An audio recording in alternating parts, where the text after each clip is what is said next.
एक बार एक संत थे, छोटा सा एक आश्रम चलाया करते थे।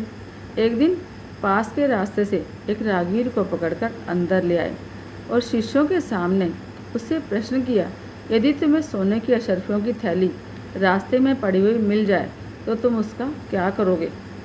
तो वह आदमी बोला, उसी समय उसके मालिक का पता लगाकर उसे वापस कर दूंगा, नहीं तो राजकोष में जमा करा दूंगा। अब संत हंसे और राहगीर को विदा कर दिया और शिष्यों से बोले, कितना मूर्ख आदमी है, ये तो बड़ा बेवकूफ़ है। अब शिष्य बड़े हैरान थे कि गुरुजी क्या कह रहे हैं। उस आदमी ने ठीक ही तो कहा है तथा सभी को यह सिखाया गया है कि ऐसे किसी पराई वस्तु को ग्रहण नहीं करना चाहिए।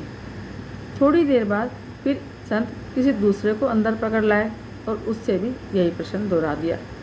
अब दूसरे राहगीर ने उत्तर दिया, क्या मुझे मूर्ख समझ रखा है? जो सोने से भरी हुई मुद्राओं की पोटली मिले तो मैं उसको लुटाने के लिए उसके मालिक को ढूंढता फिरूं। तुमने मुझे समझा क्या है? वह राहगीर चला गया तो संत ने कहा, यह व्यक्ति शैतान है। शिष्य बड़े हैरान हुए कि पहला तो मूर्ख है और दूसरा शैतान है। गुरुजी आखिर करना क्या चाहते हैं और कहना क्या चाहते हैं? अब की बार संत फिर तीसरे राहगीर को पकड़कर अंदर ले आए और फिर वही प्रश्न दोहराया। राहगीर ने बड़ी सज्जनता से उत्तर दिया कि महाराज, अभी तो कहना बड़ा मुश्किल है। इस चंडाल मन का क्या भरोसा, कब धोखा दी जाए, एक क्षण की भी खबर नहीं। यदि परमात्मा की कृपा रही और सद्बुद्धि बनी रही तो लौटा दूंगा। तो संत बोले, यह व्यक्ति सच्चा है, इसने अपनी डोर परमात्मा को सौंप रखी है और ऐसे व्यक्तियों से किसी का भी बुरा नहीं होता और ऐसा व्यक्ति कोई भी गलत निर्णय नहीं करता।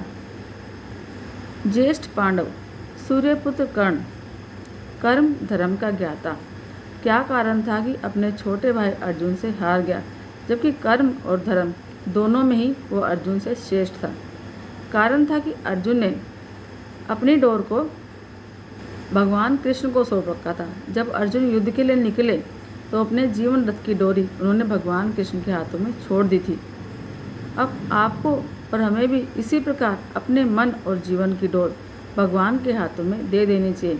विश्वास कीजिए, जितने भी उतार चढ़ाव आएंगे जीवन में जरा भी अंतर नहीं आएगा। इसलिए हमेशा कहते हैं कि जो प्राप्त है वही पर्याप्त है। कभी किसी के धन की तरफ नज़र उठाकर न देखें, जो अपना है वही अपना है। अगर दूसरे के धन पर अपनी निगाहें डालोगे, उसे हड़पने की कोशिश करोगे तो आपको कर्मों का फल हमेशा भुगतना ही पड़ेगा और कर्म फल से आपको भगवान बचा नहीं पाएंगे। जय श्री कृष्ण।